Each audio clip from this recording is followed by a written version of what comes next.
You're welcome. We are live with the Atheist Experience. It is Sunday afternoon, 4:30 p.m. Central. I'm your host this week, Matt Dillahunty, and joining me, my good friend, Mandisa Thomas. How are you? I'm doing well. It is a pleasure to be here again with you, Matt. I think the last time I was on AXP was 2 years ago in January, and so I am so happy to be back, and I'm happy to be here with you today. I mean, it's always good to see you. Hey, you know what we should do? Since it was 2 years ago in January that you were on, we should just let Greg know. Go ahead and book Mandisa for next January. That way it's like a January. We start the new year off right with Mandisa like every year. I'm good with that. I don't have to wait 2 years. All right, let me get the announcements out of the way. I'm going to skip the donation announcement. So even if you're watching us live over here in chat on YouTube, don't go up to the top just yet. We're going to get to that in a minute. But if you want to support the atheist community of Austin in other ways, you have access to our merchandise information, which will be flashed up on the screen so that you can get ACA merch at bit.ly/AEN merch. You can also become a member here at YouTube, which will get you happy little emotes and other stuff next to your name. You can also support at patreon.com/the Atheist Experience. We have two Facebook pages that we've been promoting to everybody. The Atheist Experience fan group, which is AXPFG, and then the Atheist Experience private fan group, which I can't even tell you about. I'm amazed that they let me announce that it even exists.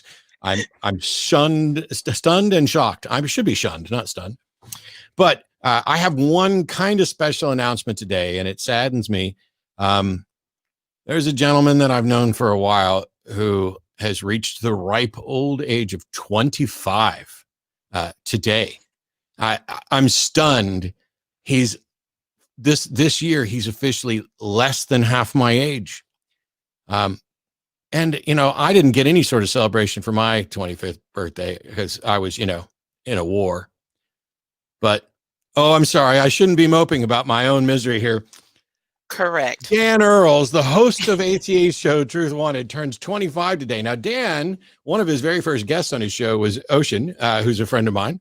But I was absolutely livid because you're having a non-skeptical pagan on, not as a caller, but as an actual co-host. What the fuck is wrong with you? I was expecting Anthony Magnabosco on Truth Wanted and all that stuff. Kudos to Dan, though, because Ocean and I are friends. And Dan, despite being too tall, too much into the violin, and having a cat that draws too much blood, is still a wonderful friend of mine. Happy 25th birthday today, Dan. We all love you and appreciate what you do here. And if you have not been watching Truth Wanted, it airs on Friday nights, and you should go look it up. It's another ACA production that isn't just about religion. You can call and talk about anything, including your alien abduction if you'd like to. In addition to Dan and happy birthday, this show wouldn't be possible, and I am pretty much completely dependent on a handful of people who work behind the scenes tirelessly with not nearly enough gratitude. We do try to make sure we say thank you and we feed them. That is our wonderful crew. And those folks there, look at them. They are all Vern. The secret is now out. Vern is the whole crew. Vern has multiple personalities, shows up, does everything in various ways. We just would not be able to survive. Thanks everybody for the crew. Thanks everybody involved with the ACA. We love you guys. By the way, if you're in chat, I'm not going to be in there. And you should be nice to our mods because they have the approval and the authority to just smack you around like you're a roach on the floor and they're a cat. But today is important, not just because Mandy's here with me on the show, but because what we're doing is today's episode is the final event of a week-long fundraiser that we've been doing. And we are only just over halfway to the goal. If you're watching us live, if you look directly up there, you'll see that right now at the start of the show, well, it's gone up a little bit, but it's $5,250 out of $10,000 raised. Now, let me be clear. The atheist community of Austin is matching donations up to $10,000, which means every single one of you can start donating right now. And if we get up to that $10,000 of that set in this show, you will probably have set a new record for fundraising here, even though we've raised 15 grand in a weekend before. But the ACA is going to match it. And Black Nonbelievers, it's y'all's 10th anniversary. Tell us what's going on, man. You see, we've got a convention coming up. What are you doing? Yes, thank you, Matt. Once again, for those of you who can definitely see me here, you see behind me is a 10th anniversary sign. And Black Nonbelievers has been going strong since 2011. And we were founded and are still headquartered in the Atlanta, Georgia area. We provide community for, we represent a huge portion of the Black atheist demographic. We host various events. We do lots of outreach. We collaborate and coordinate with various other organizations, especially representing the atheist point of view, especially within the Black community. And again, we've been doing so. I've been proud and happy to be on the Atheist Experience and other ACA shows over the past few years, representing us, and also just letting other Black folks and allies know that there is a place that they have support and that they can be represented officially through our organization. We are a 501c3 nonprofit organization, just like ACA. And we are very active. We are very event-based. We're very engaging. And we try to find ways to have the conversations about our perspective. We support members in expressing that. Also, coming out. You don't have to be out as an atheist, but we do encourage that because the numbers are important, especially as it pertains to research regarding religion within the Black community. And so, again, we could probably spend this entire episode talking about BN and what we do and why it's important. We launched a billboard, our very first billboard campaign last year, the True Liberation Billboard campaign, right, which followed a Black family discussion on Christianity, white supremacy, and true liberation. We also co-sponsored the first ever Zora Neale Hurston Scholarship along with the Secular Student Alliance. So this is just one of the those are just two of the very few things that we do as an organization. And I look forward to, if you haven't heard of us before, if this is your introduction to us, I look forward to you learning more and also engaging us more. Not only that, and by the way, you can donate here. There's a donate link on my Facebook page as well. We're doing a little bit over there, but this is where the money's being matched right here. You guys are doing a convention that people can attend remotely for $5 next weekend. Is that right? Correct. We are doing our 10th anniversary celebration. It's more than a conference. It will take place from January 15th through the 17th. The sessions will be streamed on the 16th and the 17th. And as you can see here, we have some fabulous speakers.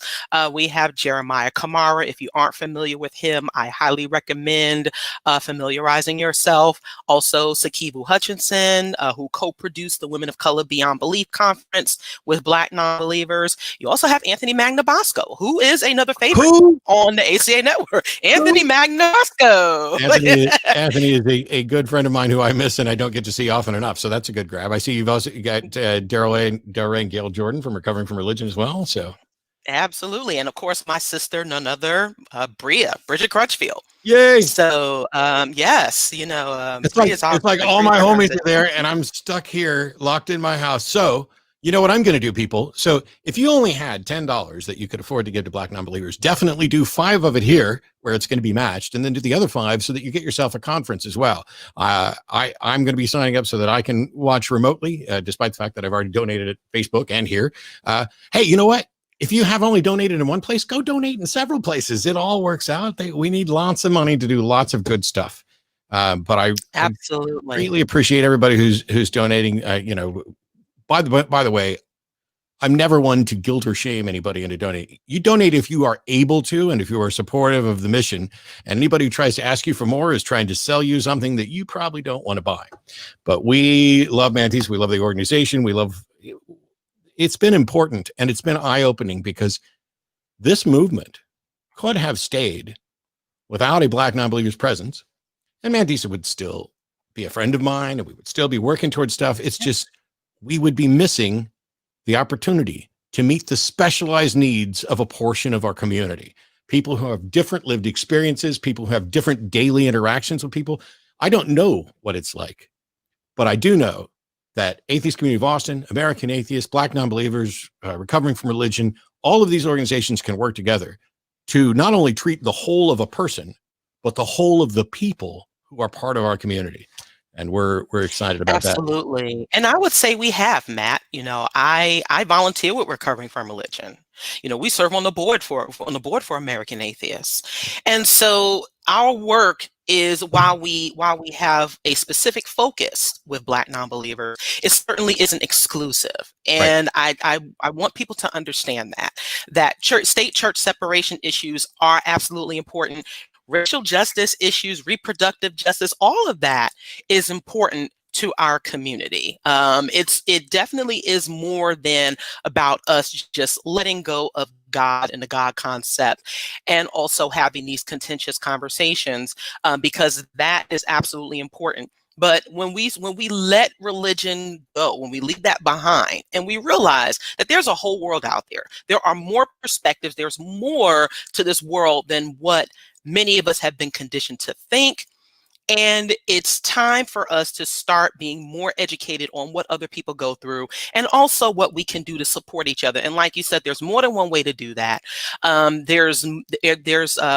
one thing I have to say about the religious community that they kind of got down pat is how they're able to get people to support. Now, much of it is through guilt and shame. However, there's something to be said about supporting a community that has supported you. And that is absolutely important. And I think as people, sometimes we get to this place where we have come to our comfort and our solace with our perspective. And sometimes we don't remember the people who are coming behind us, and the organizations who are still doing that work. And all of what we do is important. And if I say nothing else, hopefully, and I appreciate everyone who supports Black Nonbelievers on a regular, and everyone who has supported today and throughout this entire week. But please know that your continuous support is greatly appreciated and needed, because it really does allow us to do the work that is needed. It's great stuff. By the way, for the people who are watching regularly, the Atheist Experience, so I've had gigabit internet here at the house for a while. So my feed to the station is really good. And of course, you're going to see a second or third hand feed out of there. And we appreciate the technical feedback from people on tech issues on the show. Vern is happy to get into that. And I know that Greg and the other people who are working as volunteers want to be able to tweak stuff. Today is my first day with Google Fiber. So it's still gigabit internet, but I have a different provider. And hopefully we don't see the hiccups that we saw before. So if you do, comment on it. Mandisa, I have to say, I can't believe did we do something else in the last 2 years that was a show together? Because it doesn't feel like it's been 2 years since you were on XP.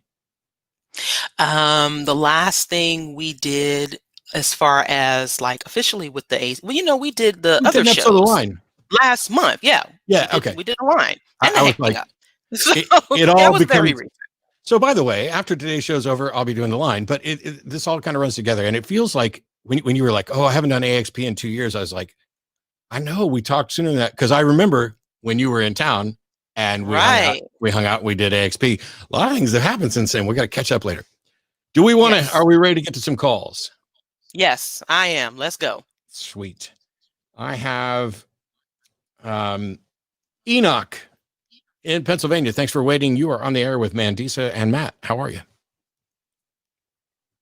Good. How are you guys doing? Pretty good. Doing okay. How can we help?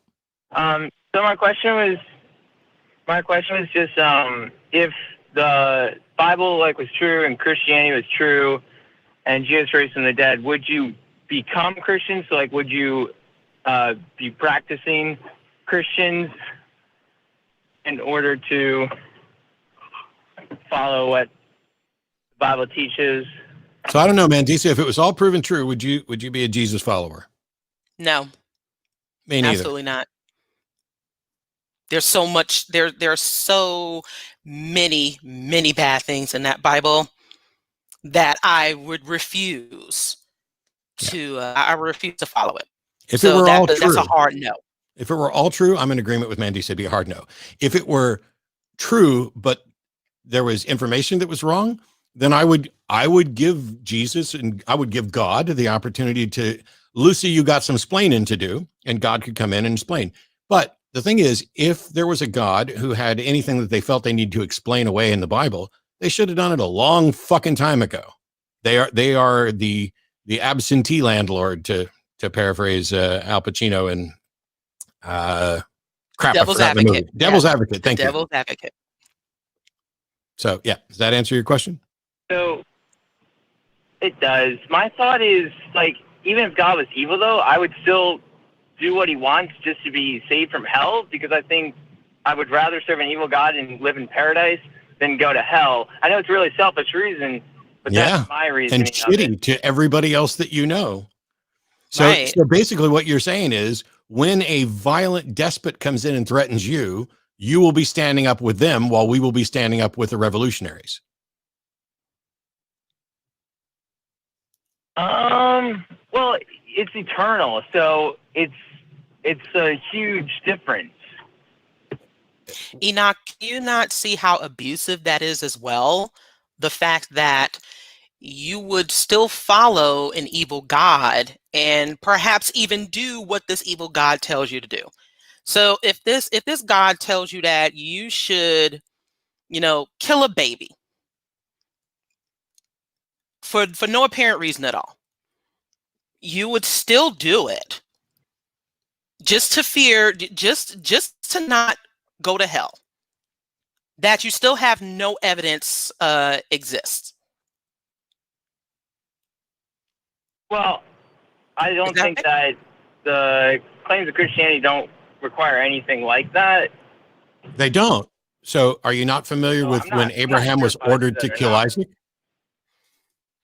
You're not familiar with the story of Abraham and Isaac?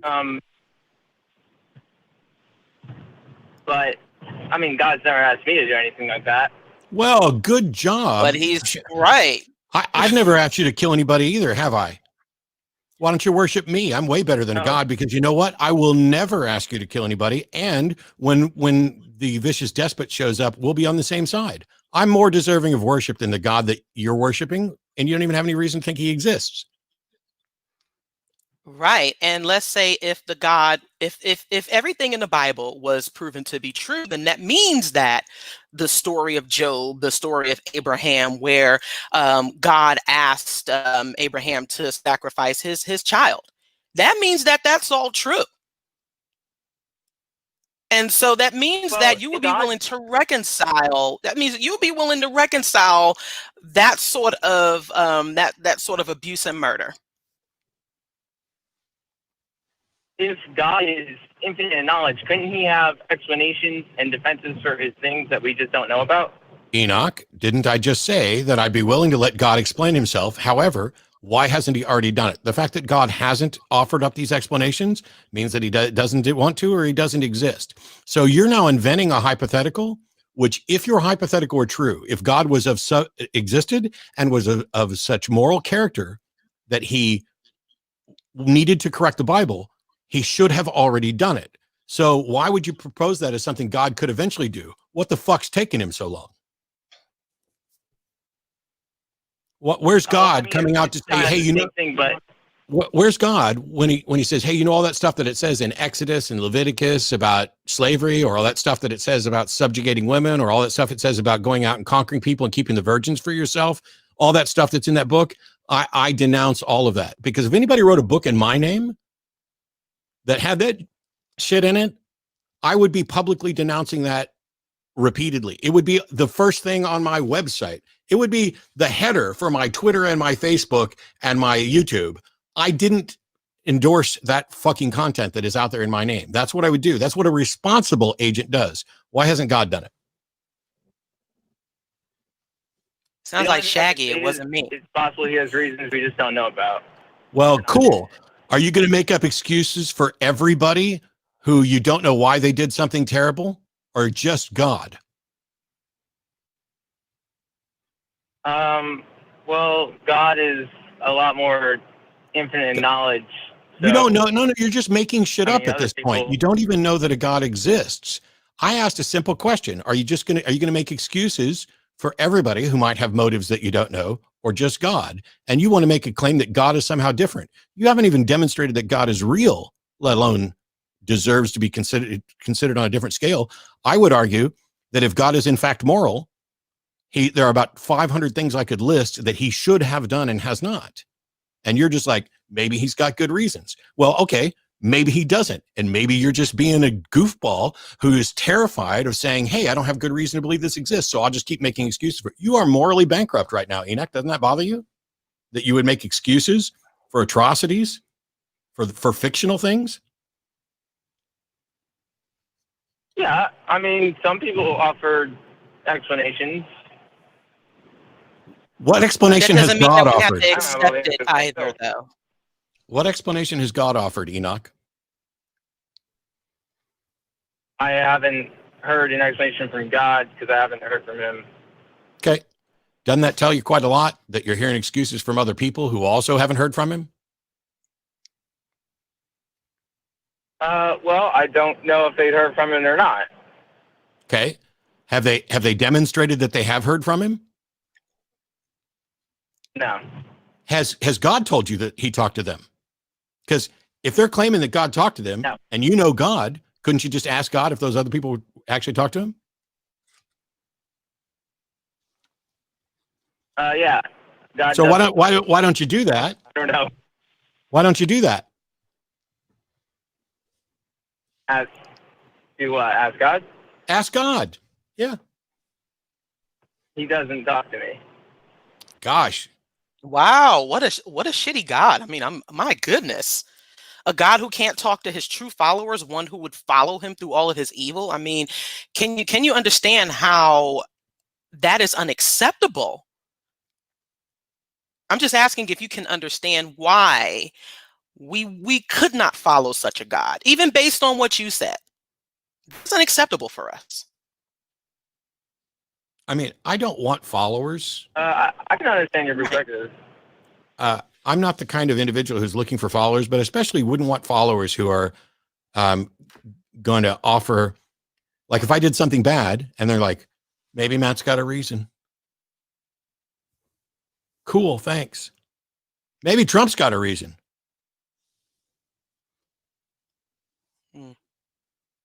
Maybe he does. Can we redo the last election and everything? Can I just give him the benefit of the doubt? I mean, at least he exists. But the confusion here, Enoch, is that you're calling in to suggest, hey, maybe this God's got reasons for things that he's hiding. But what you asked initially was, if everything in the Bible were true, would you guys be believers? And Mandisa and I both said no. Quickly, by the way, because we know what's actually in the book, and we are in agreement that it is inexcusable, and yet you are here making the excuses for it. At the end of all this, when we're all in the old folks' home, and it's me and you and Mandisa, and we're all sitting there, and we've done our jobs, and we've spent our lives, and we've worked on this, are you really going to be comfortable sitting there knowing that your primary contribution was to call in and make half-assed excuses for atrocities from a being that you don't talk to, that you can't demonstrate is real, and that none of us should believe in? And if they existed, they would in fact be immoral? Is that the way you want to roll out your last days? No, not really. So do better. That's why I'm questioning. Yep. I appreciate the question. That's why I'm not trying to beat you up. I'm just pointing out the inevitable consequences of this. And I'm saying, do better. It's possible to do better. It's possible to be better. I used to be similar to you. I don't know if I would have ever called into a show and defended God with maybes and maybes and maybes, because I always understood that wasn't a defense, which is one of the reasons why I was able to give up my religion. Because all I cared about was what was true. That's it. And if God isn't true, then I guess there's no reason to believe. I don't know. Mandisa, did you have anything to add in on at the end of this? The fact that Enoch is even questioning his religion shows that he's even part of the way there. You're showing that you're part of the way there. You're already defying your God's will. So if this God existed and he knew you were calling into this show, which is hosted by atheists, oh no, and you're even admitting that you don't have the answers, and this God had the ability to smite you, just think about that for a moment. And you're still here. You're still on this call. You're actually still engaging us. That should tell you something about the futility of not just your God, but also the belief. So just keep that in mind. The fact that you haven't been struck down by lightning, the fact that nothing, you won't step out of you probably will not step out of your house and get hit by a car or anything like that. You just think about that. And then if it starts to scare you, here's one thing that should make you no longer be scared. I've been hosting this show week in and week out for 15 years, and neither your God nor anybody else's has done so much as giving me a hangnail as far as we can demonstrate. If either of the two of us should be smited from on high, it's me for convincing you and several other people that maybe you don't have a reason to believe in a God, and maybe the God that you're believing in is an immoral thug in fiction. Why haven't I been smited? Well, that's easy. I mean, if the New Testament is true, it only claims that punishment's after death. So, which, of course, there's no way to verify. No, it doesn't. No, it doesn't, sir. Problem with it. I apologize, Enoch, for interrupting, but you're wrong. That is not what the Bible has to say. The Bible says that you will suffer persecution for Christ's sake. And the Bible also advocates for God intervening in people's lives to cause them mischief. I am the Lord thy God. I bring good and evil. This is a God that does stuff according to the Bible. However, we have no demonstration that your God's actually done anything, which is why you, like me, begin with an assumption that God's not going to do anything because he's not real. But don't come at me saying what the Bible says if you don't know it. Because the Bible doesn't just say that you'll be punished. Your ultimate punishment will be the wages of sin is death, which, by the way, death is what happens in this life. God could take me out right now. Well, it's kind of mixed. I mean, yeah, you have those verses, but Jesus said he causes his rain to fall on the righteous and the unrighteous, meaning his blessings. So in that sense, he blesses everyone. Yes, I realize that Jesus says, I realize that Jesus liked to take credit for a lot of stuff, but that doesn't mean he was actually responsible for anything. Did Jesus also say that he came to fulfill his father's prophecies, not necessarily do away with any evil? I mean, my goodness. In any case, do you remember that are you only focused on the New Testament? Because God actually actively killed people in the Old Testament, for picking up sticks on the Sabbath Yeah. So the God in the Bible is kind of a dick, right? Oh, I should say douche, not dick. I don't know. Well, why don't you go and think on that? Because I do know. I would say that someone who intentionally created people, gave them a brain, then provided no good evidence for himself, stuck them down in a garden with a tree that could provide them eternal life and one that can provide them the knowledge of good and evil, and then punished them and all of their descendants forever for eating the wrong one after being told not to, when they couldn't have possibly understood that it was wrong because they did not yet possess the knowledge of good and evil, who then commits a comedy of errors where he's trying to save the world and that doesn't work. And then he just picks on his chosen people, the Jews, and he wants to help them get out of slavery and doesn't give a shit about anybody else. I have come to the lost sheep of the house of Israel. Your Bible is a comedy of failures. Your God in the Bible is an inept buffoon for whom things keep going wrong, and he keeps trying to put it back together until finally he just gives up and vanishes and says, here's the story. Y'all figure it out. I'll save who I will. There's nothing you can do to be saved. Salvation is a gift from me by grace through your faith, which is also a gift from me, by the way. You should really dig in on it, Enoch, and figure out why you're making excuses for something you can't demonstrate, can't prove, have no good reason to believe, don't interact with, and is in fact grossly immoral. You're not only willing to take a side, as if you have a real gun to your head, you're taking a side when you can't even demonstrate there is a gun to your head. It's just a fictional threat. Mm-hmm. and you didn't pick the side of righteous. We're going to move on. I appreciate it. I appreciate the call. Thank you so much. Whoops. Thank you. Sure. Yep, thank you. I know that shocks some people when we say things like, oh, even if it was true, we wouldn't believe. And quite often they'll use. Yeah, I mean. No, continue. No, go ahead. Quite often they'll use that as an excuse to say that that's a bias on our part, that we're demonstrating we don't want to. And that's not the point. It's like saying, this has no evidence and is immoral. Of course I don't want to worship it. And if it were real, I wouldn't. Right. Right. And it also implies that we are absolutely supposed to go by these, subscribe to these beliefs simply because so many other people have been held hostage to them. It's like, so how dare we do that? It's like, wait a minute.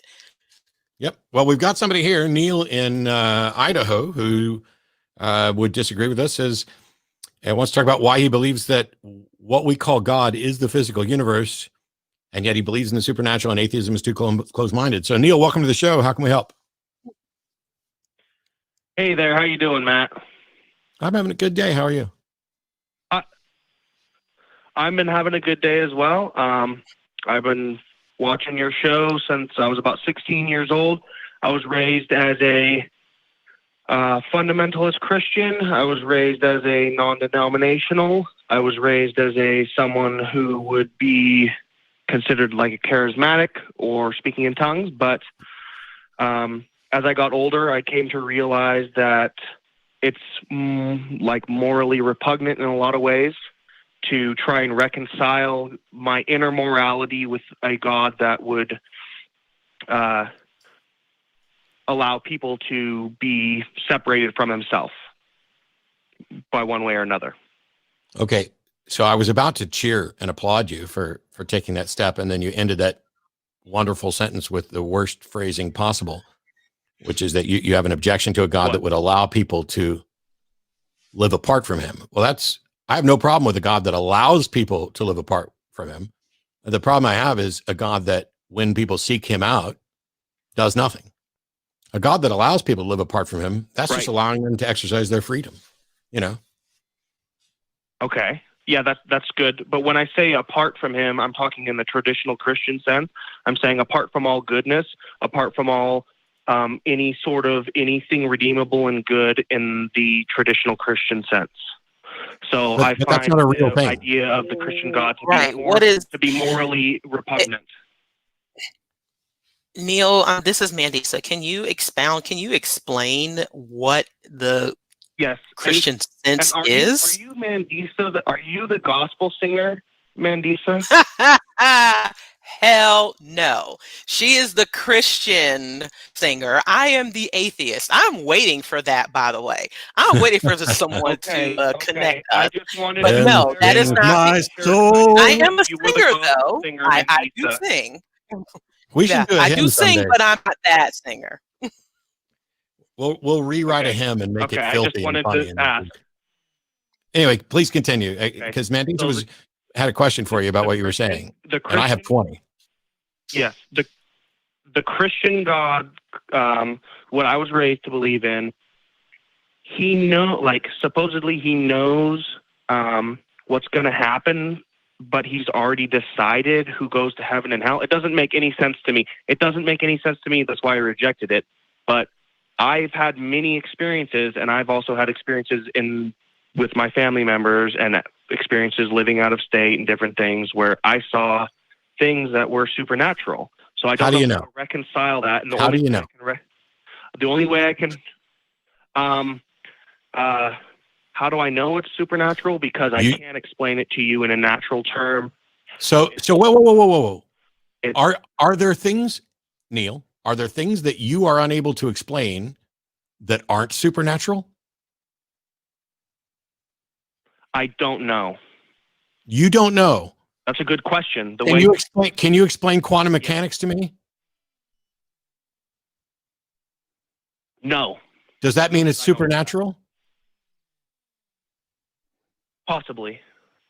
No, you don't get to say possibly. No. I asked, does that mean it is necessarily supernatural just because you can't explain it? And the truth is, there's only one truthful answer to that, and that is no. The criteria by which we judge whether or not something is supernatural is not, can Neil in Idaho fucking explain it? Okay. Are we all in agreement there? I'm listening.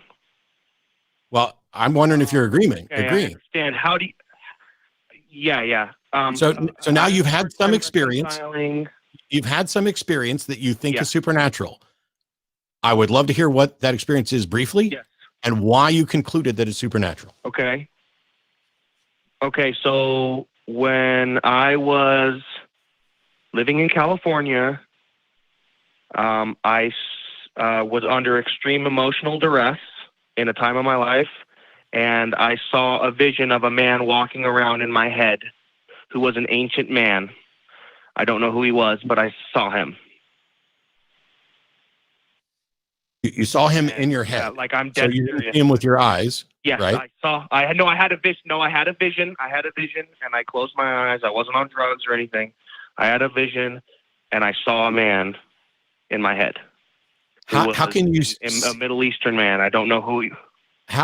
Neil, I'm trying to understand this. How can you see someone inside your head with your eyes? I saw him in my mind's eye. In your mind's eye. So you didn't have a vision. You didn't see anything with your eyes. You thought something in your brain, right? In my consciousness, yes. In my consciousness. Yes. Yes. And you did say that you were under extreme duress and you were going through a very bad time in your life, correct? Yes. And that's what makes it hard for me to know the line between natural and supernatural, is that all these things, these God things keep happening to people when they're in these emotional times, like that's what makes it hard for me. Neil, to understand truth from falsehood. Neil, if someone was under extreme emotional distress and they just imagined that they envisioned someone in their brain, how would you tell the difference between that and what happened to you?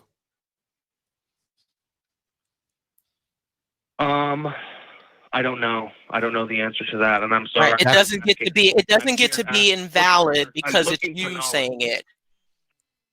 If you just admitted that you have no way to tell the difference between your supernatural claim and someone else's claim that's not supernatural, then you are admitting that you don't have a justification for claiming that you had a supernatural experience. It was supernatural. I felt it. I don't care. I don't care. You just demonstrated, Neil, you just demonstrated that you do not have a good reason. Telling me how strongly convinced you are accomplishes nothing. I believe you were strongly convinced. I believe you are wrong. You have not demonstrated any way to demonstrate that you are right. You have acknowledged that your own statements show that you are not being reasonable in your conclusion about this. So telling me how confident you are that it's supernatural does nothing, because you haven't demonstrated any way to tell that it is supernatural, which means you are not being rational. Okay. So I'm sorry. Let me. Okay. So there was something about there being dimensions outside of our knowledge that prove it makes it possible. Prove it for the existence of the supernatural.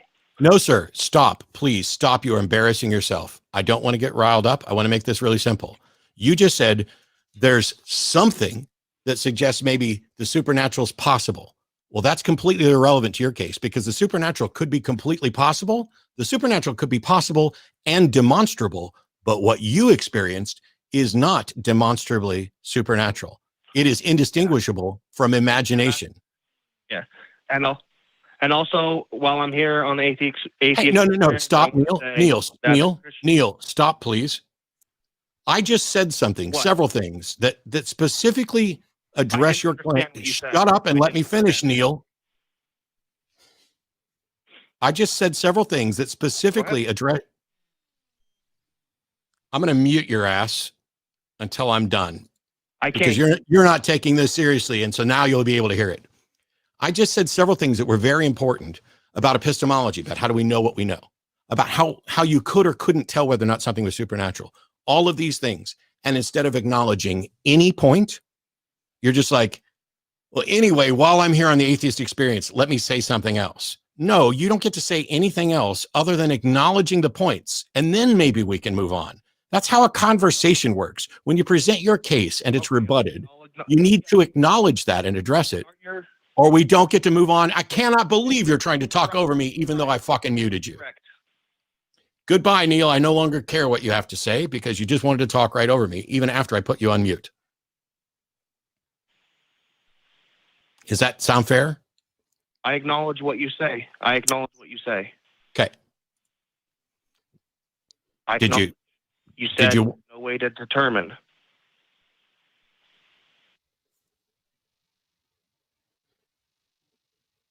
I can't hear you. I can't hear anything. We're not saying anything. I'm waiting for you to say something to either end the conversation or make a point that we can continue with. That's how conversations go. I would like you to. Okay, so you are correct. There is no way to distinguish between what happened to me being real or not. That's what you're saying, correct? No, I'm saying that you haven't demonstrated it. There may, in fact, be a way to tell whether or not what you experienced was real. It's just that you haven't done that because you didn't bother to care about whether or not it's true. You just went with your gut. Okay. What I'm saying is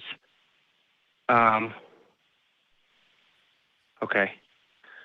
How do you explain supernatural things happening only in a strictly physical universe? I have no evidence that anything supernatural has ever happened. Supernatural. Neil, I have no evidence that anything supernatural has ever happened. Why are you asking me to offer an explanation for something which you haven't demonstrated that you might as well ask me, Matt, can you and Mandisa explain to me why giraffes can fly on Thursday nights, but only in the vicinity of Mount Rushmore? You haven't demonstrated that fanciful construct is real. So how dare you suggest that we need to offer up an explanation for it? I'm just asking you, why do you think the supernatural exists in the human mind? Because people are wrong. People are pattern detection machines, and sometimes things go awry, where you see things and you connect the dots in a way that seems reasonable but isn't actually true. We are flawed thinkers. What better explanation could there be for why you think you experienced something supernatural and yet acknowledge there's no way anyone could demonstrate the supernatural? Right. And like you said, Neil, like you alluded and admitted that people can see, they think they can see things when they are under emotional distress, under emotional duress. And this is what tends to happen, especially amongst the emotional state of believers. Did you not say that? You admitted that. Yes. Yes. And this is what happens. I just want to say I'm not attacking the atheist position by saying I just believe that we know that. I wish you would attack the atheist position. You're not attacking anything. You're just coming in and saying that you had a supernatural experience that you can't prove, which becomes useless pablum. Okay, but the physical universe, I believe, is more of a likely explanation for God than anything else. Okay. That's what I'm saying. Like, I believe that what we call God is the physical universe, basically, and that it still exists. Like, the universe created us. The way to reconcile science and God is this. The universe created us. That's my opinion. Okay, if you're going to offer that opinion, how are you backing that up? What's your basis for that? There are so many people's testimonies out there and so many people out there. Like, you want to talk about the physical evidence and say that there's no way to this and that. And that's fine, but there's so many. What about all the testimonies of people who have had experiences of different things that they can't fully explain? They can't put it into words. Like, you're trying, like, as the atheist, you're trying to put into words everything that cannot be put into words. You're talking about two different things now. At first you're talking about how the existence of the universe is evidence of God. And then when we ask you for evidence of that, or what is your basis for that, you're talking about people's testimonies. Which those are two different things here. Saying how, Neil. What I'm saying is that how. Yes, go ahead. What you did What you did when you called in was present your testimony, and we offered a debunking of that testimony to show that you did not have good grounds, and so your testimony should not be valuable to you, let alone other people, correct? I mean, I wouldn't word it that way, but yeah. I know you wouldn't, because you're advocating to keep your delusions. But in all honesty, if you have a testimony that you cannot demonstrate is true, is it of any use?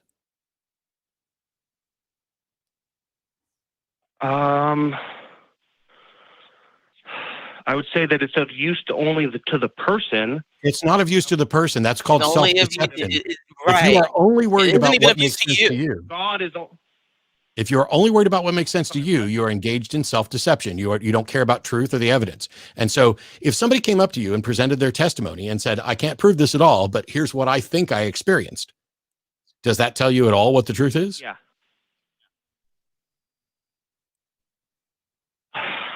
Well, that's interesting. We were talking about this earlier today, what truth is.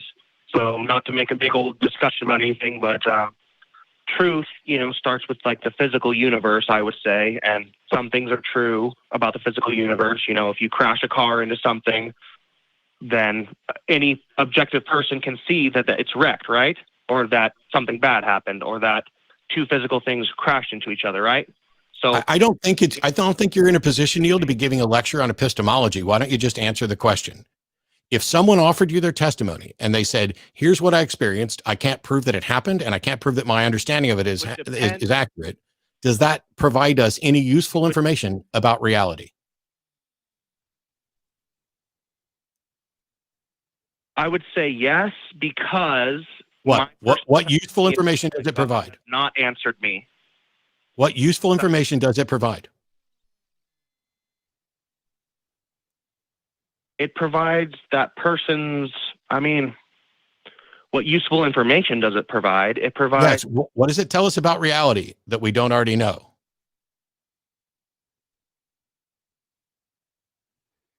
It just tells us that person's perspective of it.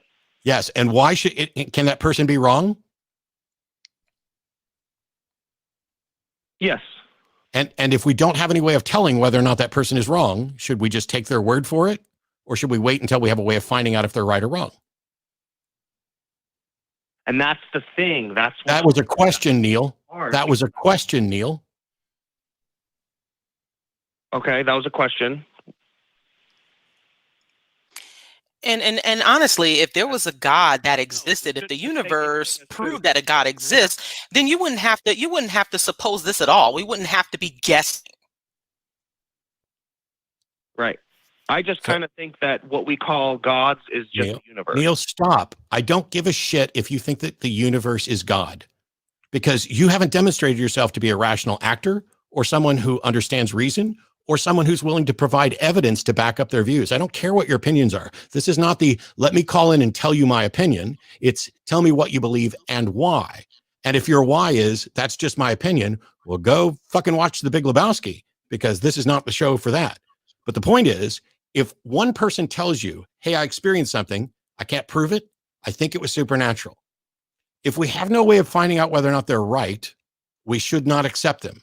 And that is true if one person does it or if 1 billion people do it. The plural of anecdote is not data. You don't just get to line up 100 opinions and all of a sudden have a fact. That's not the way reason works. Okay. And you're right. You're right. I'm well aware, and I appreciate that, Neil, but we've got to move on to other callers because this is taking a lot. So keep thinking about it. Call us back another time. All right, man. Have a good day. Thanks. You too. Bye. Things go much better when people can actually answer the question that's asked. I know they don't want to because they think I'm trying to trick them, but to the extent that I'm trying to trick them into recognizing that they are not thinking reasonably. So thanks for tricking me. All right. Just stuck on the whole traditional Christian thing, because if we want to actually make it relevant to what's going on and what we've seen in recently, If we want to talk about what is supposedly a good Christian, or what he was trying to say was what a good Christian, we can certainly look at terrorists like the Ku Klux Klan, who were being good Christians and who were doing their good Christian duty. So you can't say that they were being bad Christians. They were doing what Christians do. Yep. We've got someone here who claims to be a former militant atheist, and I'm not completely sure what that is, but and who qualifies or not, but wants to explore where our disagreements are. So Leeroy in Maine, is it Maine? No, it's Minnesota, right? Oh, Is it hey, Minnesota? what's good? What's good? Hey, Leeroy. So, so when you say you were a former militant atheist, what the hell does that mean? No, I used to watch. I was there when Christopher Hitchens died and everything, bro. Like I was there for it all. Like I was about that life. You know what I'm saying? I don't know what that means. And matter of fact, I don't want to call you a liar, but the fact that when I asked you to describe what you mean by militant atheism, and you said, I was there with Christopher Hitchens and was all about that life. I don't know what the hell that means, because I was there with Christopher Hitchens and all about that life, and I'm not militant about anything. I'm just trying to cut to the chase so we don't, waste time. But the reason I say that is because, like, I want you to know, like, I watch your show a lot. I used to go out and, like argue myself, debate myself. It was if you want to cut to the chase, Leeroy, we can do that really easily. And here's the thing. I'm an atheist because I have not been convinced there's a God. You claim to have been an atheist. Okay. What convinced you there's a God? An actual experience with God. You had an actual experience with God. So tell us what that experience is. Yes. And how do you know it was an experience with God? Well, there's more than one. There's more than one person. Well, then pick one. But How hard is it to pick one? pick what? If you've had multiple experiences with God, pick one. Just Your tell us what the fucking experience experience, with God was. yes. Oh no! What do you mean? What do you mean multiple experiences? I only had that one. Then tell us You what said that there were experience multiple, was. though. You Yeah, said- tell us what it is. you just okay, Leeroy. Let's stop. Yeah. Listen. Don't get frustrated, bro. Listen. I don't mind telling you. Listen, Leeroy. Listen. You claimed you had an experience with God, and this changed your mind. I would like for you to briefly relay what this experience was and how you know it was God. That's it. Yeah, so since I was an atheist at the time. It was really crazy to me what was happening. So like I didn't realize what was going on at first. Like, cause what I thought was what first happened. I first wanted to get some things off my chest. Like I was going through like what No, you were sir. talking about earlier, like an emotional time. Leeroy? I was going through an emotional time in my life, right? Leeroy, I've just muted you so that we can be clear. I don't have time for you to tell us a story. God. I want you to tell us, because you were an atheist and now you're a believer. And I asked what changed your mind. And you said it was an experience with God. And now you're starting off by saying you weren't an atheist when you had this experience with God, which means you've already been completely dishonest. I asked what changed your mind from getting you from an atheist to a theist. And if this experience with God did not happen while you were an atheist, then that doesn't qualify as what changed your mind. I want to know what changed your mind. Please tell us. What are you talking? So what do you mean? That's the only thing that could really. Since I was so convinced God wasn't real, like that's just my perspective. I'm just letting you know. I'm just coming at you. I was convinced God wasn't. Oh, Leeroy. wait a minute. Wait a minute. Go ahead, Mandisa. Wait a minute. No, I mean, I just asked you to get to the of what was that experience? What was the defining experience for you that you just said that convinced you that God existed? You haven't gotten to that point yet. Yeah, like I wasn't convinced God was real until I actually had that conversation. I had a conversation with God Himself. And what did that? Please elaborate on that. What did that entail? Imagine Matt being. Imagine the Matt and the people around you were possessed by God Himself. Literally, they got possessed. Imagine that literally happening. That's what happened to me. How do you know that? I believe in God now. I mean, Okay, this is a waste of time. Oh Leeroy, you my were never an gosh, atheist. yes. You were never an Ooh, atheist like boy. me or Mandisa. You may have been a non-believer, but you were never a skeptic. You were never a reasoned believer, and you didn't give it up for reasoning. So we're going to move on to somebody else. Let's see. We have Kevin in Oregon. You're on with Mandisa and Matt. How are you? Hey, if I completely submerge you underneath water for 10 full minutes, will you be dead or alive? It depends. What's the temperature of the water? What's the state of my body? And do you mean dead isn't dead permanently, or do you mean I would remain dead unless I were revived? Because things happen differently in cold water. Why? Now, hold on a second. Start with what are you saying? You're getting all in. You asked, hang on, Kevin. I'm going to make this really easy for you. It's regular lukewarm. Kevin, stop and listen. Lukewarm. Kevin, are you going to stop and listen, or am I going to drop you like a hot rock? I'm listening. Okay. You asked me if you submerged me for 10 minutes underwater, would I be dead or alive? That was your question. I pointed out some of the problems with your question being incomplete. So there are more problems with your question, like, do I have any alternate means of getting oxygen under here? So you have to describe the scenario more thoroughly. However, in some situation where we would have normally expected someone to be dead and they turn out to be alive, that is not a demonstration that something supernatural occurred. It means that we don't yet have an explanation for how that happened. Now, you don't get to just say, hey, here's something weird that we don't have an explanation for, therefore God did it. You have to actually demonstrate that. So what's the point of this call? No one said anything about nothing. You're talking a lot. And anything about nothing. I'm talking a lot. You asked me a question. You aren't saying anything at all, honestly. You a question. If I submerge you underwater for 10 minutes, you think you're going to come up out of that alive? Yes, I will. I will give you $1,000 and you can come over and you can submerge me for 10 minutes in the hot tub behind my house and I will come up alive. Want to bet me? I'll put $1,000 on it between the two of us and an extra $1,000 donated directly to Black Nonbelievers. You gonna put your money where your mouth is? Okay. How many minutes then? How many minutes? You tell me. How many minutes? I don't know. To kill you? If I have an oxygen tank that'll last for 30 minutes, then you can go for 25. I don't know. See, you're making see, smarty pants. You didn't think everything through and you came up with a sloppy scenario. Said anything about that? No, you're full of shit. You're making shit up. No one said anything about oxygen. Goodbye, Kevin. I'm sitting up here amused at the fact that he's almost threatening to commit murder on the air. Get past the first question.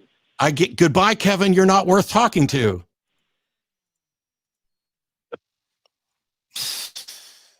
Hey, I think I've come up with a got you. Let's imagine for a second that I didn't have an oxygen tank and I didn't have any way of breathing, and I let Kevin hold me underwater, my head underwater for 10 minutes, and I died. Okay? What difference does it make? Oh, wait, what if they revived me afterwards? What difference does it make?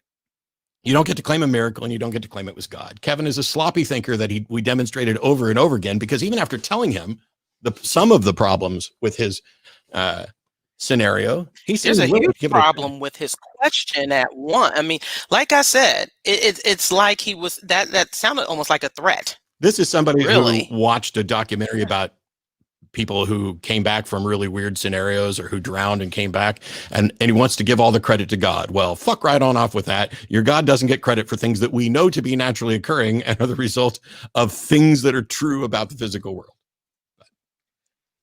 All right. No, I'm not taking that.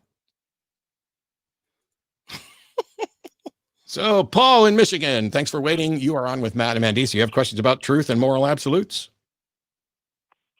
Yes. I've called before and talked to you before. And so I was just curious from your perspective, why truth matters. From an atheist perspective, why truth matters. And I answered literally this question 2 weeks. I answered literally this question 2 weeks ago when I was on. Truth matters because if you're going to cross the street, it matters whether or not a bus is coming at you. The truth matters. Okay. No, well, I'm talking about in the long run. If we're only so much compost, why does the truth matter? No. You don't get to go because because life eventually ends, it was worthless. You don't get to pull that bullshit. Life is its own reward. The fact that let me finish, or I will hang up on your ass. No. Let me finish or I will hang up on your ass. Understood? What was that? Let me finish. He said he's going to hang up on you if you don't let him finish. Do you understand? Okay. Yes. Life is its own reward. The fact that it ends doesn't mean it was worthless. The fact that eventually my truck sitting out in my driveway will rot away in some truck graveyard and then eventually become nothing doesn't mean that it doesn't have value now. And the truth about its value now is about how effective it is at what it's doing right now. The fact that I'm going to poop out the sandwich I ate doesn't mean the sandwich was of no value. The fact that I'm eventually going to have to eat again tomorrow doesn't mean the meals that I had today were of no value. It is a cheat to say, well, in the end, nothing's going to matter, which means it doesn't matter now. That is simply not true. By the way, theists, Christians, are the ones who think this life doesn't matter. This life is like dirty rags. This is the place where you wipe your feet before you go on to the real life. So it is the atheist model. This is the one and only life that we know is going to matter. And the fact that it ends adds to its value. It doesn't diminish from it. Now you can continue. Yes. Well, that's my question. Why? I understand, and that's not my view that this life doesn't matter. This actually, that's not all Christian stance. That this That's life. what the Bible says. I agree. Paul, if I may ask you a question, but if you were, let's put this in a real world scenario. If you were accused of a crime that you didn't commit, and there was no evidence, or there was evidence to be gathered, would you not want the truth to matter in that circumstance? Yeah. You would want the truth to matter. So you wouldn't want it to just be this arbitrary thing where, your innocence or guilt could be decided, especially if you were wrongfully accused. You would want that truth to matter. Yeah, I would. But I'm saying this from a theistic world perspective. No, sir. I'm asking from an atheist. No. Sir. Nope. You're seeing it from a human perspective. You give a shit about your life, so do we. That's why the truth matters, period. This is a pointless question, and we don't need to continue on it. And that to me, that's right. And that is what can be infuriating about such a lazy way of thinking, because when you try to apply that to so many real world issues, which have affected so many people, this is what gets under our skin. When you try to propose blanketed stuff like that. Yep. It is also disgusting to me personally. Yes, absolutely. That everybody should care about the truth. And the people who are least likely to care about the truth are the ones that call in and ask a question like that was why should the truth matter to an atheist? Because it's all we've got. We don't have a fiction that can override the truth and make us feel comfortable.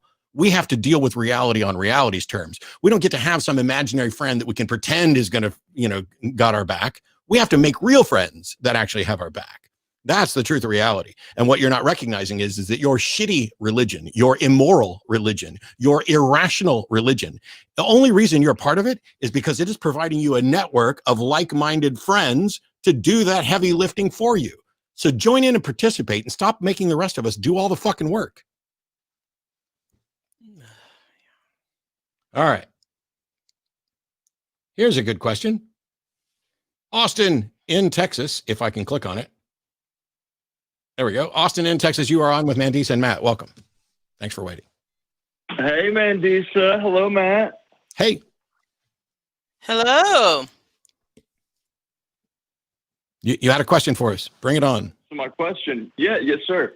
My question would be to you two, have either of y'all ever had a religious experience? Yes. Could you describe it? That's kind of...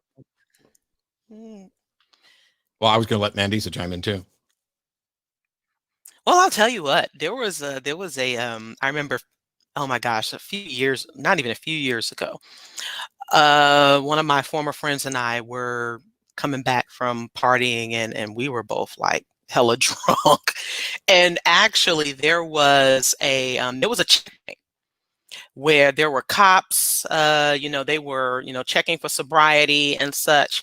And do you know that my friend was concerned that we were about to go to jail. Labor Day weekend, it would have been hard, it might have been harder for us to get out. But as I was getting out my license, someone decided they wanted to jump the checkpoint. And so the cops had to go chasing after them.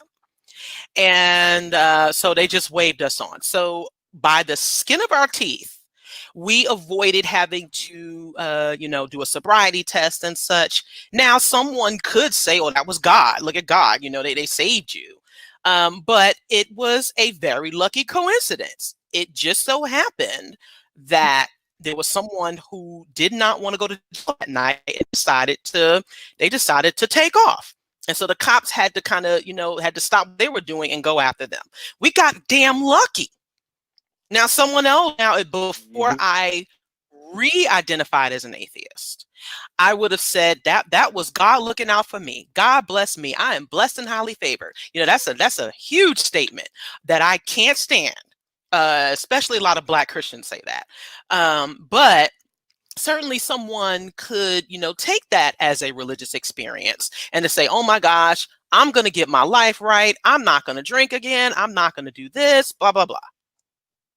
But it was just a very, very lucky circumstance. Yeah. I don't know if you want me to give mine now or if you want to address Mandisa, so I'll stop. Yeah. Yeah. Let me try to cut in between the two of y'all. This is kind of weird talking to two people. I can see it now. So I was going to come to Matt with my Austin religious experience that I had about 2 years ago, December 19th, 2018. But talking to you, Mandisa, that brought up my first real religious experience whenever I was riding to Atlanta from North Carolina with two of the homies. And I just, we hit traffic. I was on a mixture of God knows what. And I just jumped on the center console while I was driving in the fast lane, and I just jumped on the center console. Neither one of the homies knew how to drive a stick, but somehow we all got back to Atlanta with our skin in our teeth. And I don't know, that was kind of an embarrassing story. I was like right around 2012. But Matt, all right, you go with your religious experience. Sure. And I've had lots of them, but my religious experiences aren't anything like what either of you described. I'm talking about being in church, being in praise and in song and feeling euphoria and elation and goosebumps and hair rising up and a tingling down the back and a sense of joy that is shared by the people around me. And because all of them believed it was the Holy Spirit, I believed it was the Holy Spirit too. And for years believed it was the Holy Spirit. Of course that's what else could it be that I'm standing here singing praises to Jesus and I feel better than I've ever felt. Granted at that time I probably hadn't, I had experienced orgasms at some point in this process because it happened on multiple different occasions. But that was also one of the things that clued me in, is that I felt not an identical experience, but a similar quality of experience from sex, from art, from music, secular music that I'm supposed to burn according to, my extreme Southern Baptist family members. And that's when I realized what's experiencing here is there's nothing supernatural or no evidence of anything supernatural. This is my brain. Songs are written in a specific way and listen to Dan Barker talk about this.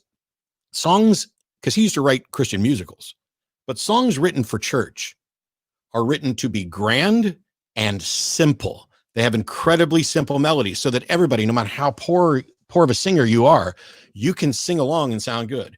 Then sings my soul, my Savior God, to be. How great thou art. And it's simple stuff. And then when I realized Matt, this can happen outside of church, yeah, it was no longer a religious experience. But what's interesting is that when we talk about what a religious experience is, it just showed you how broad the term really is, just like with other terms that religious people use. And I'm glad you were here to do that. Because there could be different, quote unquote, what people would consider religious experiences that are just like everyday life experiences that could be, that are definitely explained by scientific terminology. Oh, for sure, like fasting, and then just chemicals and so Yeah, I didn't even think about fasting. You know how hangry I get when I haven't eaten. You won't need to see God if you keep me from eating. I will show you a motherfucking God if you starve me out. No, sleep deprivation is what gets me twisted, but yeah. So thanks, Austin. I don't know if you wanted to continue. We got like 20 minutes left, and I would try to get some more callers, but if you had more, please continue.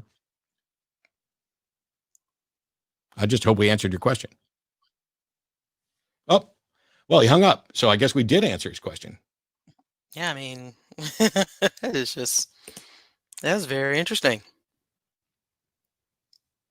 All right, so we got a couple more callers to get to, and this one is a question here from Carl in North Carolina. Carl, thanks for waiting. You're on with Mandisa.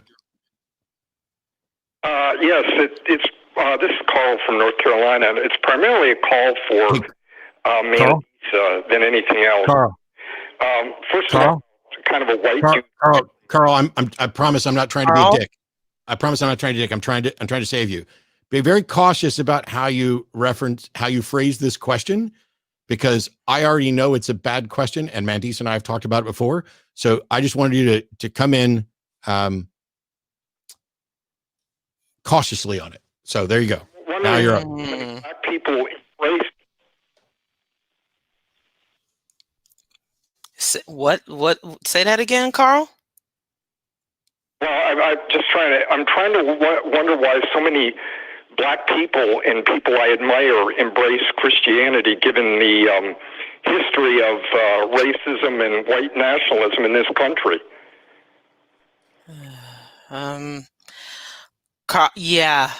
We have definitely talked about this before, and the same could be said. There are a lot of white evangelical Christians as well. So the very same Christian, well, there are a lot of Christians white Christians that are just as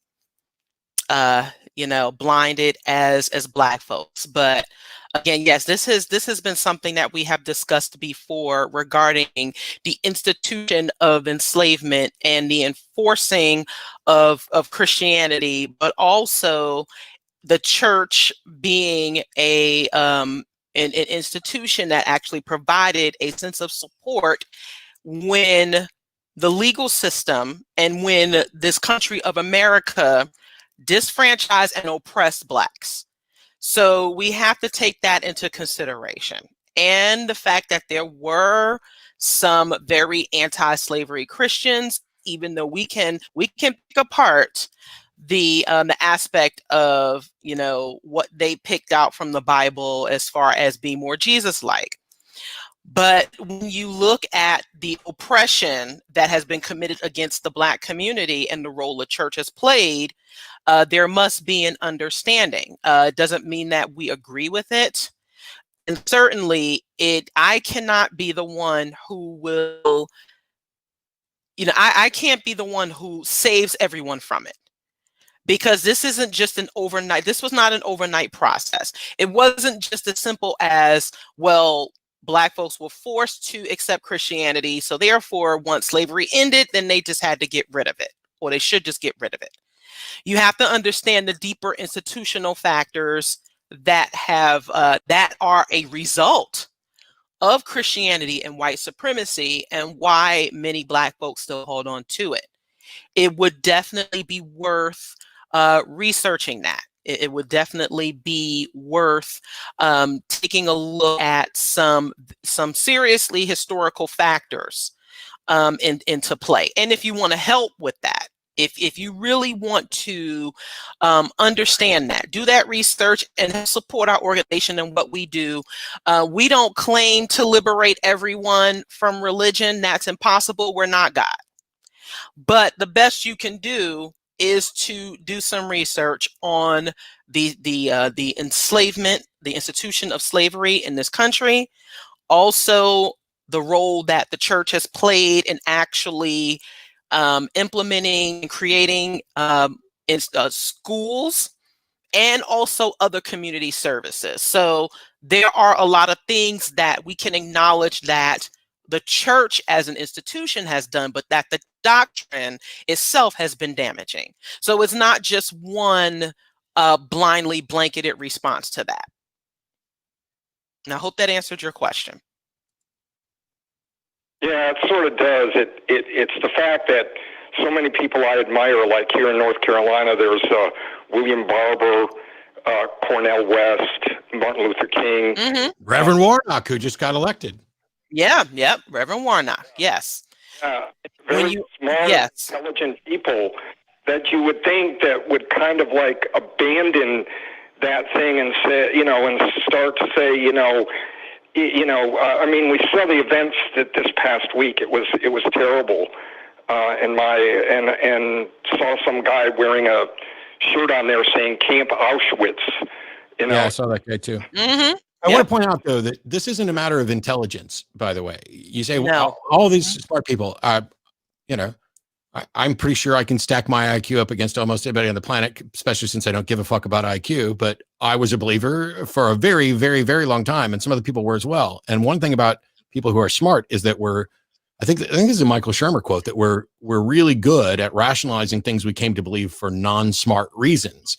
And so when you're looking at something like the Black Christian community, why does this exist when this nation did this? Well, first of all, Christianity and this nation aren't the same thing, so that was already kind of a mistake early on, tiptoeing into that. But it's the important thing to remember is that while the Bible supports slavery, Christians and many different Christians at different times both use the Bible to either support slavery or to oppose it. And you can do that. You can pick verses and say, hey, God came for all of us. You can do that. And as long as you reform your Christianity so that it is now not a pro-slavery version of Christianity, and instead is a pro-community version of Christianity, which is what the Black community benefits from, there is a ready... Where are we going tonight? We're going to church. What are we going to eat tonight? We're going to eat at church. This is the sort of thing that happens, especially in smaller, poorer communities where the church is the community center. And it would be a mistake to go, gosh, how could you still be a Christian after what it did for slavery? Well, you could still be a Christian after what it did to help eliminate slavery in some cases too. So while I'm opposed to Christianity, I don't want to oversimplify things to just be like, oh, Christianity is always in every version pro-slavery, and anybody who supports that is just, stupid. That's not the way it works. It's not a matter of intelligence. It's about being convinced of things for bad reasons and building community. Right. Plus, Carl, all the people you mentioned are men. They're male. Christianity is still very pro-male. Yep. It's still and so even these intelligent Black men that you speak of will benefit from this institution that heavily favors males. It is full of male privilege and male dominance. So, of course, if it gives them that prominence to a community that has been disenfranchised and disadvantaged, then of course they're going to utilize it, no matter how intelligent they are. It's like asking somebody, why do you keep dating women if they keep breaking your heart? Maybe Matt should just go be gay for a while. If that's not the way the brain works when you're evaluating things. It's here's my family, here's my community. I didn't find my way out of Christianity because I got smarter. I found my way out of Christianity because I cared about the truth and I investigated. And let's be honest, there's not a lot of motivation for most people, irrespective of their racial heritage, to actually do that. We are lazy, and we have important shit to do every day that doesn't involve, let me go learn a dead language and see if I can prove that this God somebody else is talking about is real or not. Yeah, well, I guess I can see, that point. I guess, there's another thing too, that I've been an atheist since I was 8. Grew up in a Lutheran household, and I stopped believing, very early on, as George Carlin said one time. He was a Catholic up until he reached about 8, when he reached the age of reason. So I guess I'm coming from a different perspective, where I've been a non-believer since I was about 8 years old. Yep. And that's why we appreciate you calling in. Yes, and that is right. And that also speaks to a privilege that you might want to reconsider and check. Because yes, you were, and I was fortunate enough, even though I don't come from privilege, I was fortunate to not have been raised fully as a believer. So I was, even from my childhood, I was never fully immersed in religion, but I have known far more in my community who have been. And again, you have to look at the institutional structures as to why that is the case. And having a better understanding from that point, instead of just looking at, well, why are those people still believers, even though it makes sense to me, because it makes sense to both. It makes sense to me, you, and Matt that Christianity is very immoral. It is a very damaging religion and has been damaging to the Black community. But again, those institution structures, which also plays huge factors in economic disparities, health disparities, all of that. You have to understand why it can be a bit more challenging for folks in the Black community to let it go. And also, even for more of us as Black atheists to speak on it and actually be heard. Yeah. Carl, I appreciate the time and the question. Hopefully that addressed your issues. I got to move on because we're almost out of time. Show, love it. And love the theist callers, because it gives me a big chuckle every week to listen to the theist callers. So it's kind of like entertaining for me. And I thank you for what you're doing, Matt and Mandisa. And I'll hang up now. Thank you so much, Carl. Thank you. Bye-bye. And appreciate your patience waiting. I know you were on hold for like over an hour. We've got about 8 minutes left to go, so hopefully we can do this a little justice and get to one more call after it. We'll see. Derek in Nevada is on with an argument from reason. Uh-oh. How you doing, Derek? Hey, I'm fine. How are you? I'm good. I'm reading the note here from the call screener. It says, argument from reason, intentionality is built into the fabric of the universe, which must be grounded in God's existence. Cool. How do we, I'm confused. How do we go about demonstrating intentionality in the fabric of the universe? Well, I think that's probably the easiest thing to demonstrate. I think it's just really tantamount to saying that naturalism is false, right? And so if you think that naturalism is false, then that means there are norms built into the world, and that just means that there exist values in the world. And so I think I'm sorry, I don't want to be a dick, but literally nothing you said answered or addressed my question about how do you demonstrate intentionality in the universe. You certainly don't begin by assuming naturalism is false. How do you demonstrate intentionality? Well, I take the counterposition to be contradictory. Like intentionality is just so Derek, this is explain the contradiction. Derek, I just want to explain the contradiction, Derek, and then I'll let you.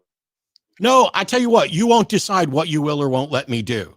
Okay, let's start there. I've asked you a couple times now about intentionality in the universe and how one would demonstrate it, and you've started by saying that you just assume that naturalism is false, and then you follow that up with you think that the contradictory position to intentionality in the universe is false on its face. Well, that's your opinion.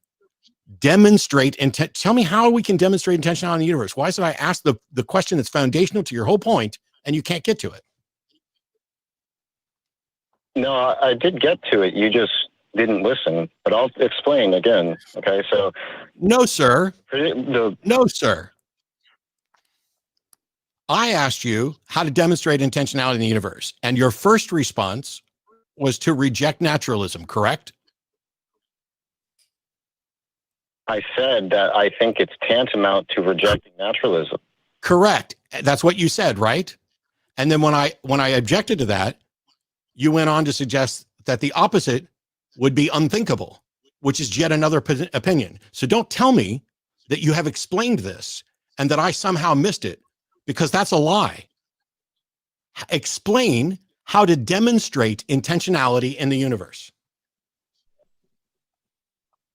Right. So the counterposition is self-refuting. It's self-refuting because if you believe that there are no beliefs, which all I take intentionality to be, is that there exist beliefs. That if you believe that there are no beliefs, then you just have a contradictory position, because that presumes that you have a belief. Derek, and if you believe there are no beliefs. No, Derek, I'm saying, I'm not talking about denying beliefs. I have beliefs. My beliefs are not a demonstration of the intentionality in the universe.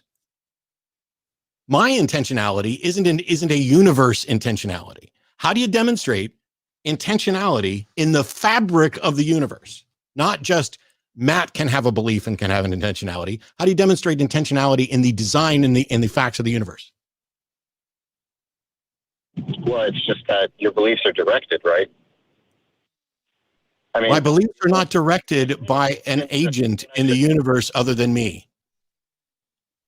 You were talking about the fabric. You were talking about intentionality in the fabric of the universe, and when I ask you how you demonstrate that, you talk about it's evidently self-evident unless you want to deny that beliefs exist. Well, I don't deny that beliefs exist, and it's still not self-evident that there is intentionality, design in the fabric of the universe. So how do you demonstrate that? I was trying to explain. I don't know why you wouldn't let me clarify. When I say it's built into the fabric of the universe, I'm saying that there are normative facts, right, as opposed to non-normative facts. That's when I say it's built into the fabric of the universe. I'm saying there are normative facts. That's what it means. The universe is such a way such that there are normative facts. Are you still there? Am I still connected? Yeah, I'm bored silly because there are facts about the universe. I agree. There are beliefs in the universe. I agree. But you're saying that because intentionality, you claim that intentionality is built into the fabric of the universe and that this must in fact be grounded in God's existence. You haven't demonstrated that there is intentionality in the structure, in the facts, in the fabric of the universe. You've demonstrated that the universe contains intentionality from individual agents, but show that the universe has intentionality that necessarily points to God's existence. How do you demonstrate that? Well, this is what I was saying. I'm not even sure that we disagree. It sounds like you think we disagree where we don't, right? Because the one thing we absolutely disagree. You're calling to argue for God's existence. Why aren't you letting me finish? Well, we might tell you what, I'm going to hang up on you because I have asked you repeatedly to demonstrate something and you keep saying you did, or you keep saying you're going to. Get to it and get to it. Get to it. Get to it now.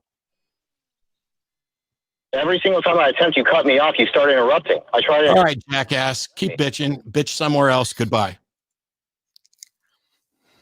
I didn't cut you off. I asked you a question and you didn't answer it. And then I asked you again and you didn't answer it, but you claimed that you did answer it. And I don't play that game. Simple as that. Sorry for that waste of time there, Mandisa. Here we have one that might not be a waste of time. We have Robert in the UK to close out the show. Robert, thanks for waiting. You've been on for like an hour and a half, and I set you aside because I thought we were going to have a theist demonstrate the existence of God, but nope, it's just about normative nonsense. So welcome, Robert. Are you there? Well, crap. We lost Robert.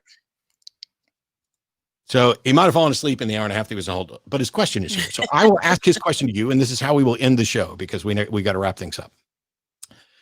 First of all, before I ask the question, we are at $8,300. There are $1,700 left to be made. Oh my gosh, that is amazing! Thank you all so much. Oh my gosh! While I'm reading this question, and Mandisa and I are talking about it to end the show, get those donations rolling in. Robert in the UK said, "Why do we allow theists to speculate about morality when they have no evidence of a God existing?" And I want to point out that, first of all, sometimes it seems strange to say allow people to talk. Anybody can talk about morality. Right. Yeah, go ahead.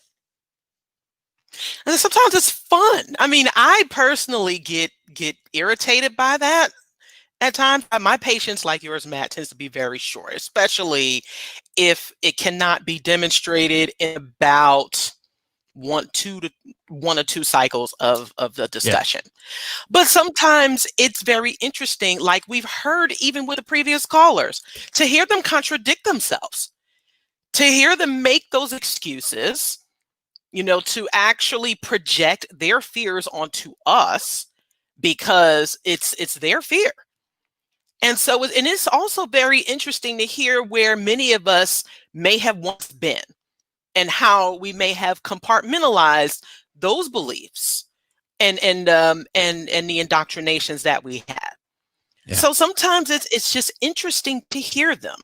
Sometimes it's sad too, because you realize that there are some people who would rather, they would rather, they would rather console themselves and try to get other people to believe as they do, even though what they believe is very harmful and damaging, and they could possibly be passing that on to others, especially their children. But at times, it's just interesting to see how other people's minds work, or rather doesn't work. I like having the conversations because once upon a time, I was that theist who believed that. And so pointing out how and why I changed my mind and what grounding I was going to use for morality, or what I was going to use to try to figure out which religion was true or anything else, that's important. But when somebody calls in to say that, like the previous caller that we didn't get anywhere with, that an argument from pure reason is that because there are beliefs in the universe, there must be a God to ground it. That guy couldn't even put the argument together. It was, all I want to know is demonstrate the truth of what you're saying. Demonstrate that there is intentionality in the fabric, because what people generally mean by that is design. Now, the call that fell asleep from the UK, which is, why do we let people talk about morality? Because we let people talk about anything, first of all, but getting their input on what they think about morality compared to ours is how we demonstrate that we have a moral high ground, that neither Mandisa nor myself are going to be expecting blind devotion and followers, and neither of us are going to be demanding things, and you're going to believe this even if we don't. Speak for yourself, Matt. No, I'm just kidding. That's I'm well, kidding. I suspect, but yeah, you are absolutely right. I suspect that we're in agreement because we're friends, and I try not to have shitty friends who would want to have sycophants. Exactly right. I mean, and seriously, I mean, that is just a really, really bad. It's like, it is an abusive position to want people to just follow you and do whatever you want. And if they don't, then you're going to do something bad. I mean, we might as well be like the mob if that's the case. And, I just think that so many people don't realize how much, their indoctrination has affected them to the point where, they have been conditioned to thinking this way. And so, and they may not, and one thing I found is that a lot of people they genuinely may not know. So this is a point of curiosity for them as well.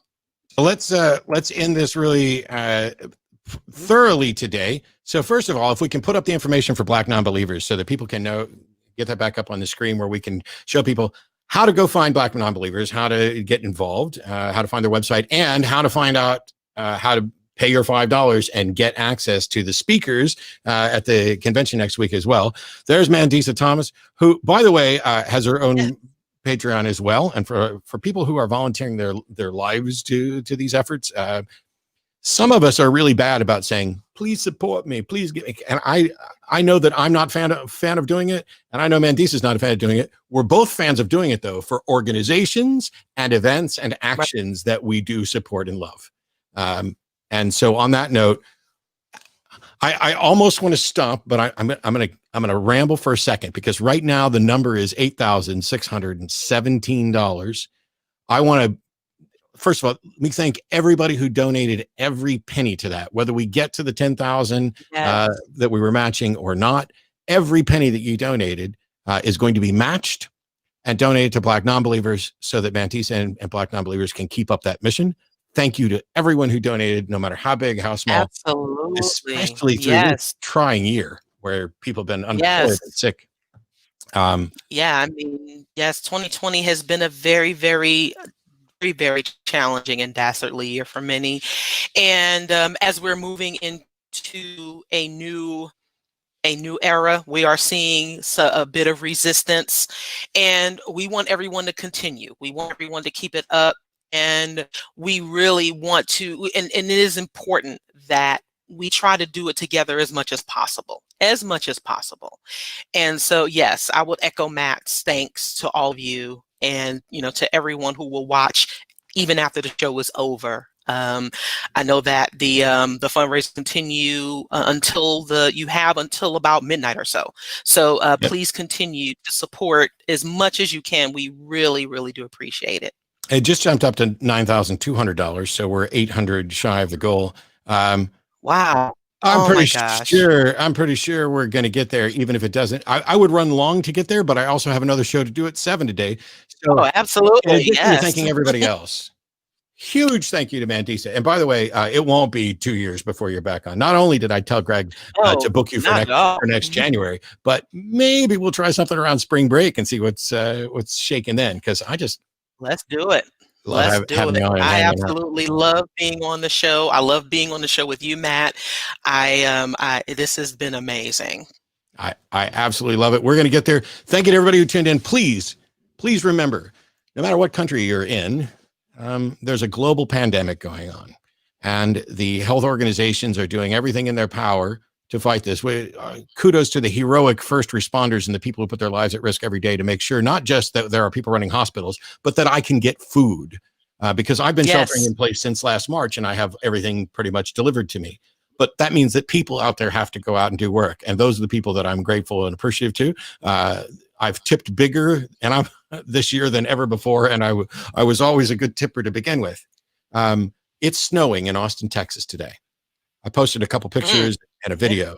That only happens once every few years, but it did gather on the ground. It also means that my food may not be delivered because Austin doesn't have an infrastructure to deal with ice. So as soon as it starts snowing, we shut the whole city down.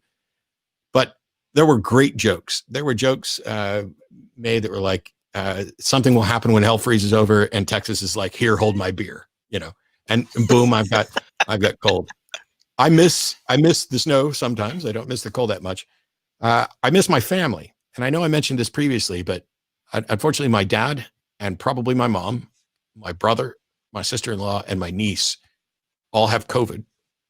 Oh gosh. Because of a Christmas gathering. Now, we knew it was likely to happen. And, they were all being as careful as anybody could be. So please exercise caution, take care of yourself, follow the guidelines in your area, make sure that you are not becoming a risk factor. And we will see you all. Oh, by the way, Mandisa, $10,135. We have crossed the line. Oh my gosh. Y'all going to make me cry on the air. You guys are so fucking awesome. Thank you for hooking up our friend. And y'all really are. Thank you so much. I wish I had a big banner to put up for our fans, because you guys are absolutely the best. When I sit here and say that neither man really are followers, we don't want sycophants. We want you guys. No. Yes. We want the people who are working with us to make a better world. So thank you, everybody. I apologize. I have to go. Mandisa, I love you dearly. We'll have you back on soon. Thank you so much. Yes. Y'all take care. Be safe. We'll see you next week. Bye-bye.